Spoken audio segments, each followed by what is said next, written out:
I'm here in Edinburgh with Dr. Vanda Felbab-Brown, who we are delighted to have as the guest of the Asia-Scotland Institute, here in Scotland for the first time, to launch her book, Aspiration and Ambivalence, which looks in essence at what the world would be like, particularly in Afghanistan, after 2014. And Vanda, perhaps I could start by asking you what led you to write the book, and what is the main line that you've adopted in this book?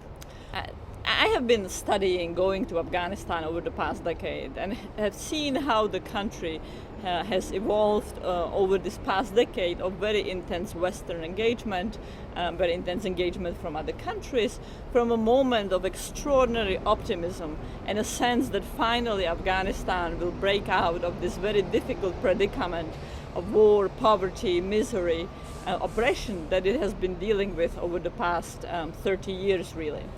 And unfortunately, this moment of optimism has dissipated. And as we are heading toward the very important 24-year when transition to Afghan ownership and Afghan responsibility for the future of their country is to take place, very many people in Afghanistan, very many Afghans are intensely afraid of the future. And many, in fact, believe that another civil war is coming. And it is immensely tragic because we have had, both with the international community and our Afghan counterparts, the government of Afghanistan and the people of Afghanistan have had an enormous chance. Yeah. And one of the core arguments of the book is that this notion that it was always undoable, that Afghanistan is a graveyard of empires, that we should have gone in there, deposed the Taliban immediately, left and leave the country to disintegrate into civil war faster than spend this 10 years of immense blood and treasure is fundamentally incorrect. It is the mistakes that we made, and crucially the mistakes that the Afghan government made. And so the biggest overarching deficiency of policy has been to systematically underemphasize good governance. Yeah. I know that on the radio in Scotland this morning you were interviewed, and we heard you, and you were asked the question, what you thought the role of the Taliban would be post-2014 and what their view is of the dangers of disintegration. Would you like to comment on that? Indeed, the Taliban inevitably is a key player. It is, of course, a very strong military power still today. The surge in the past decade has perhaps degraded the Taliban capacity, but certainly not defeated the Taliban. The Taliban is a very potent political force, having very cleverly positioned itself now in opposition of the Afghan government and as a critic of the corruption and banality of the Afghan government.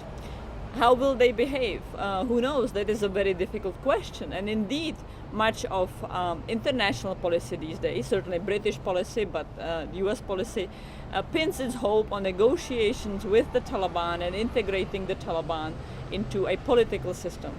That can perhaps work if the system ties down in accountability the Taliban and ties down equally in accountability the Afghan government and other power brokers.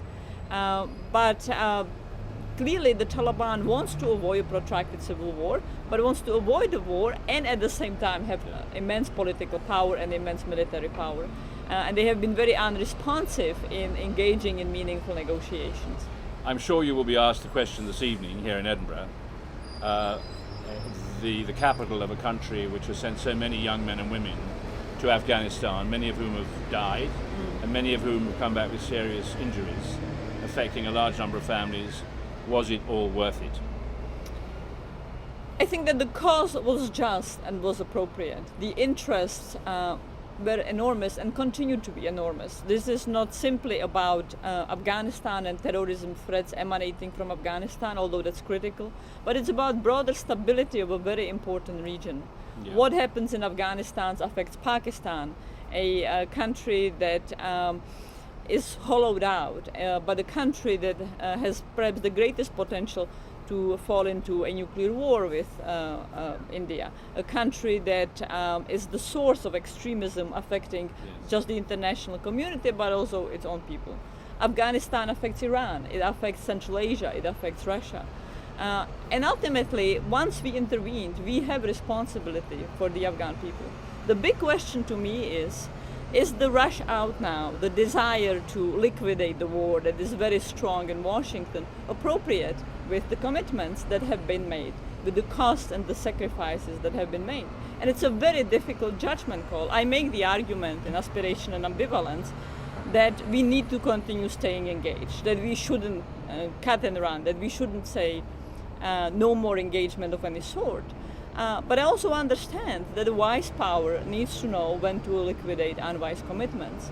I still make the argument that continuing to be engaged, even if in a different way, is the appropriate response. But it's a very difficult dilemma for the US President, for the British Prime Minister, other key leaders to grapple with, and ultimately for the polities to grapple with.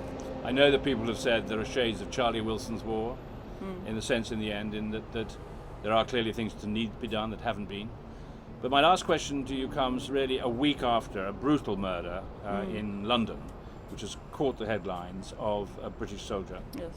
And concerns that people have, and there's a very substantial Muslim population in this country, that there will be a backlash against Islam. Do you sense that as you travel and do your studies? Well, indeed, I find Britain one of the countries that is addressing a very difficult issue, which is issue between Islamic communities and other populations. Yeah. And I'm encouraged by the overall response that we have seen. I'm encouraged by mobilization and commentaries of people saying the core of Britain is about tolerance, it is about multiculturalism, it is about being engaged with the world, including being engaged with the world domestically. But obviously it's a terrible tragedy, one that touched many people. We have had our own shock, similar shock with the Boston bombing, a place where I have often gone, not to run, I must confess, but nonetheless I have often been there. I spent many years in Boston, and these events terribly hurt people and shock people.